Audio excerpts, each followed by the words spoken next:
Hello, this is Kristen Wysack, CEO and founder of BehaviorWorx of Southwestern PA, and I am so glad to have you here with me today. A lot of the trainings that we've been doing with professionals across the state of Pennsylvania, I have been working with them because we find that more people are getting frustrated and burned out around navigating behavioral issues. And today I really wanted to start with one of the basic things that you should be doing if you're not sure about why behavior is happening, whether it's in your classroom or with an early intervention client or even your own child. So we have a special gift for you. When you are watching this video, we're going to drop a link in the comments to our email subscription. And with the email subscription, every week, we're going to be sending out our functions behavior chart and our ABC chart. So it's going to have the basic functions of why behavior happens, but also that ABC chart, that's antecedent, behavior, and consequence, around understanding what happens before a behavior, understanding the behavior itself, and then what happens after the behavior to maintain it. So it's really great to have it all in one place. So let's go ahead and get started. This is the functions of behavior worksheet that you're going to be receiving.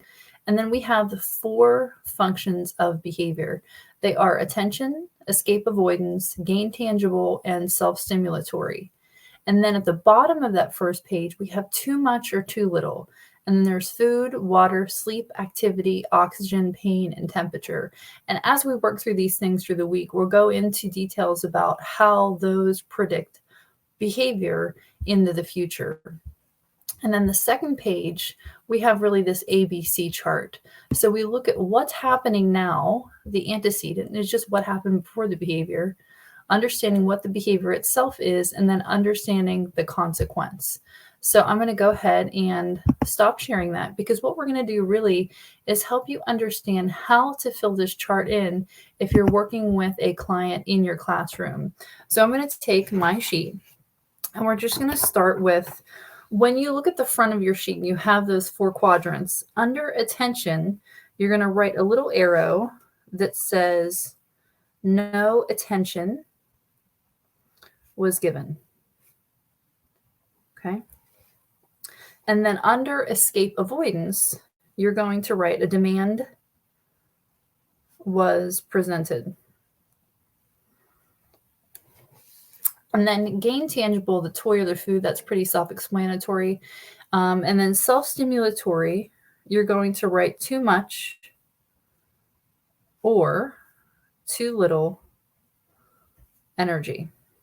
Okay, so self-stimulatory behaviors can look like rocking, flapping, spinning in circles, right? It's something that even you and I do when we're in a meeting or you're bored, right? You might tap your pencil or you might shake your leg to help raise your level of energy, to help you stay more aware and more focused of what's going on around you. And then flipping that, we're looking at that second sheet, that ABC, the antecedent, behavior, and consequence. So the behavior is really easy to define, but you might be thinking, how do I know what the antecedent is? Well, that's when you go back to that first sheet and everything that you've just written on there. So on my sheet, I wrote, right, we wrote no attention was given. And then we wrote demand was presented. And then they're trying to gain something from you, right? And then too much or too little energy. So all of those things that you just wrote in, I want you to go ahead and just put a circle around. And everything at the bottom, you're going to circle. So the food, oxygen, water, sleep, activity, pain, and temperature, circle all of those. The beautiful thing is everything that you've just circled is an antecedent. Now, it might seem a little bit overwhelming at first, but once you understand these things and you start to do a process of elimination, it'll get much, much easier. And we're going to practice week after week. When you watch us on Facebook, you'll see that we do a work through it Wednesdays where you submit some of the problems you're having in your classroom or in the home setting as you're working through these experiences with children with autism. And we'll have you just pull out these sheets and we're going to work through it together little by little. So the beautiful thing is, like I said, everything that you've just circled on the front is an antecedent. And then you have the behavior itself, and then you have a consequence. So let's say that the behavior that we're working through right now might be hitting. So what you do is take that sheet, that second sheet under behavior, and you're just going to write hitting. Now, remember, notice you have that what's happening now. This is if you've downloaded our new version by subscribing to our email list. We have a what's happening now column, and then we have a what do I want to happen. And this is the beautiful thing about our new sheets, is because this is kind of like what's going on now if I don't have an intervention. And this is kind of like, what do I want that behavior to be in the future? So under that what's happening now, we're going to go ahead and put hitting. Let's say you have a child that is hitting as soon as mom gets a phone call or as soon as the lead teacher has to talk to another teacher, that child is hitting. So now if you look at that very first sheet around what are those antecedents, right? So it's really now easy to say, well, we know that because the child was hitting, they got attention. So we're going to write attention as a possible, right, antecedent.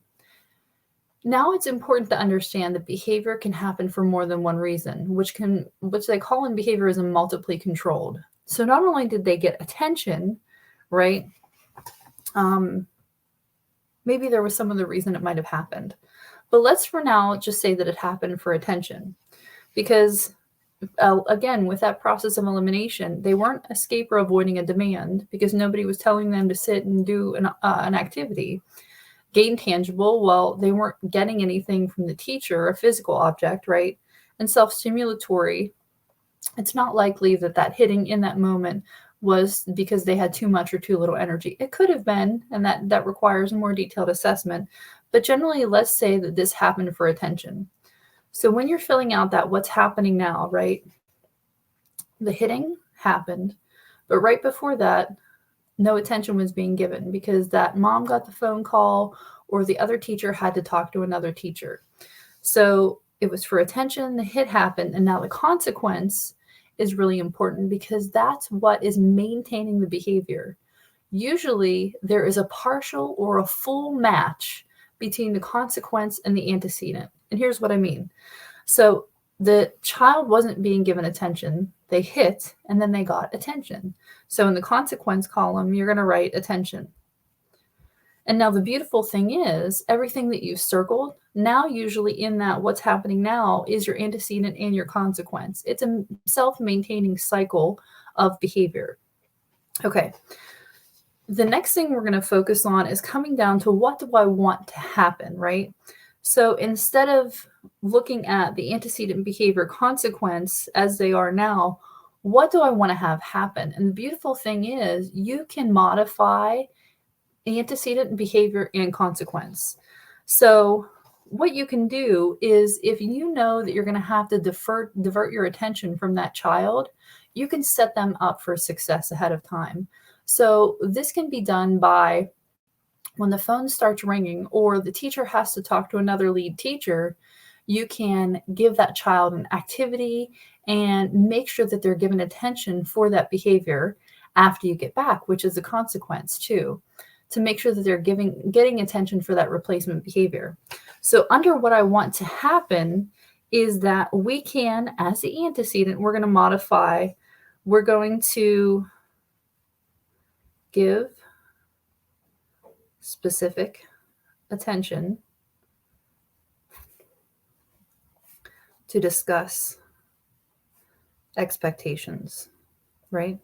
And so this is important that you talk to them in language that they can understand, right? Because small babies usually can't wait and we have to work around those things sometimes. But what you can do is give them a specific toy basket that you only give them for special occasions, because this is going to pique their interest. You give them momentary attention.